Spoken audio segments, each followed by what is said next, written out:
Si usted tuviera que definir la epistemología, una de las áreas, digamos, de mayor investigación, en lo que usted más se ha dedicado. Usted tiene una cámara y le dice a una persona que está sentada en este momento frente a su televisor y le dice, la epistemología es... Así como cada ciencia tiene su objeto para estudiar, y hay quien estudia la vida, hay quien estudia los fenómenos psicológicos, hay quien estudia los fenómenos físicos. Hay un fenómeno muy interesante y muy complicado para estudiar, que es la propia ciencia. Ajá. ¿Cómo se ha dado el fenómeno de la ciencia? Y acá hay que dividir el problema en dos. ¿Cómo se origina el conocimiento científico? ¿Qué tipo de estrategias o de fenómenos se producen? Y lo otro es cómo se justifica. ¿Por qué tenemos que creer lo que nos han enseñado? Y, por ejemplo, no pensar, como se ha dicho alguna vez, que lo que hemos aprendido de matemática en realidad en gran parte fue el resultado de modas, por ejemplo, y no de cosas en serio, lo cual no es verdad, porque hay que ver el papel que la matemática tiene en física, por ejemplo, y en tecnología en particular. Bueno, la epistemología es la ciencia que se ocupa de la ciencia. Ajá. De alguna manera, que se ocupa de su origen y de su justificación, problema que no es tan fácil como parece, digamos. Por eso vale la pena. ¿Y desde cuándo se estudia a la ciencia? Hay una ciencia que estudia las otras ciencias y las discute, digamos, las orienta o en todo caso las descalifica. Se fue dando poco a poco, sin que a veces los responsables se den cuenta, en alguna de sus obras. Por ejemplo, uno de los responsables de la discusión epistemológica fue Aristóteles, eso no cabe duda. Muy posteriormente el filósofo Kant.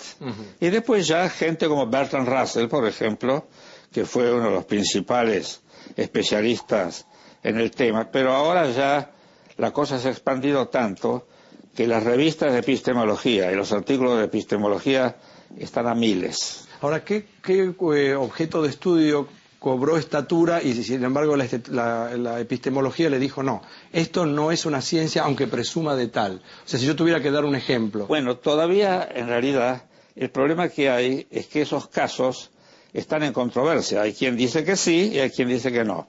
Un ejemplo... Yo le voy a brillar los ojos porque sé lo que va a decir.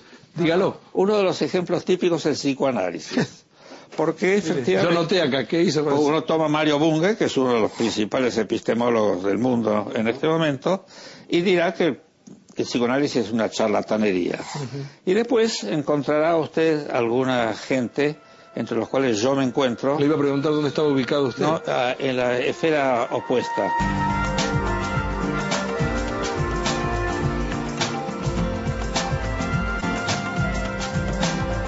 En general, hay muchas disciplinas en este momento que todavía son relativamente nuevas en la historia de la ciencia y que no se han desarrollado con el rigor que debieran. Pero algunos ejemplos? Sí, por ejemplo, la sociología todavía no se la puede tomar totalmente en serio. La psicología, según, hay psicología experimental, hay neuropsicología, hay cosas que son, como la obra de Pablo, biológicamente muy serias. Pero hay otras ramas de la psicología que tienen que ver con cuestiones de emocionalidad, subjetividad, que todavía están también en un estado de desarrollo y no de perfección. De manera que estos son bastantes ejemplos. ¿Quiere uno peor? La politología, digamos. Bueno, claro. Esa es tremenda. Y en parte, no porque la gente proceda mal, sino porque el problema es muy dificultoso. Una ciencia que todavía no es ciencia para tomar en serio y donde hay mucha discrepancia, pero el tema es muy importante, es la economía. En este momento nadie puede decir que la economía tiene un desarrollo sistemático, unívoco como el de la matemática o el de la física. Realmente hay muchas escuelas y muchas dificultades por la cantidad enorme de variables o de rasgos que hay que tomar en cuenta. Pero, al final de cuentas, si uno quisiera criticar, puede criticar la epistemología.